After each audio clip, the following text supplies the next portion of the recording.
Kerala high court ने कहा कि एक मुस्लिम महिला अपने नाबालिग बच्चे और संपत्ति की संरक्षक नहीं हो सकती है। हाईकोर्ट ने सुप्रीम कोर्ट का दिया उदाहरण। केरल हाईकोर्ट ने बुधवार 6 जुलाई 2022 को कहा कि एक मुस्लिम महिला अपने नाबालिग बच्चे और संपत्ति की संरक्षक नहीं हो सकती है, क्योंकि सुप्रीम कोर्ट इस बात की मिसाल दे चुका है। हालांकि कुरान या हदीस में मुस्लिम महिला के बच्चे के अभिभावक होने के अधिकार पर कोई रोक नहीं है, लेकिन कोर्ट ने कहा कि वह संविधान के अनुच्छेद 141 के तहत शीर्ष अदालत द्वारा व्याख्या किए गए कानून का पालन करने के लिए बाध्य है।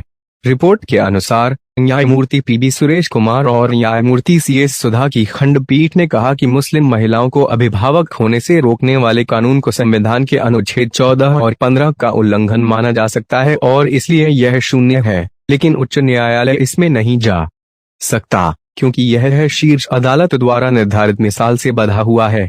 अदालत ने कहा, इसमें कोई संदेह नहीं है कि इस आधुनिक युग में महिलाओं ने ऊंचाइयों को बढ़ाया है और धीरे धीरे लेकिन लगातार कई पुरुष गढ़ों में प्रवेश किया है।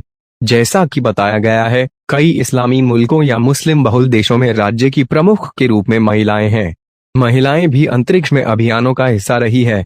चाहे जो भी हो, यह अदालत माननीय सर्वोच्च न्यायालय के फैसलों से बाध्य है। इस बीच अपीलकर्ता ने हदीस का हवाला देते हुए तर्क दिया कि महिला को उसके पति की संपत्ति के संरक्षक के रूप में भी मान्यता दी गई थी।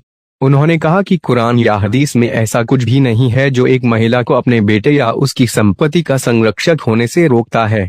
उन्होंने यह भी कहा कि इस संबंध में सुप्रीम कोर्ट के किसी भी फैसले में हदीसों पर कभी विचार नहीं किया गया। दूसरी ओर प्रतिवादी ने कहा कि न तो कुरान और न ही हदीस यह कहती है कि एक मां अभिभावक हो सकती है और वास्तव में कुरान की कई आयतों ने ऐसा कहा है।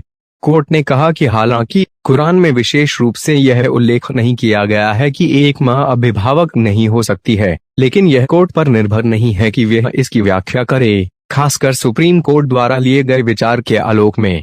कोर्ट ने शायरा बानो मामले का जिक्र करते हुए कहा कि शरीयत अधिनियम एकमात्र कानून है जो अधिनियम की धारा 2 में वर्णित मामलों में मुस्लिमों पर लागू होता है, जिसमें संरक्षक की भूमिका भी शामिल है।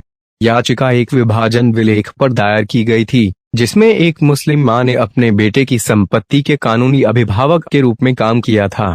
केरल उच्च न्यायालय ने पाया कि पक्ष विभाजन अनुबंध से बंधे थे, लेकिन मां को एक सही अभिभावक मानने से इनकार किया। इस तरह की खबरों को जानने के लिए मेरे चैनल को सब्सक्राइब करें।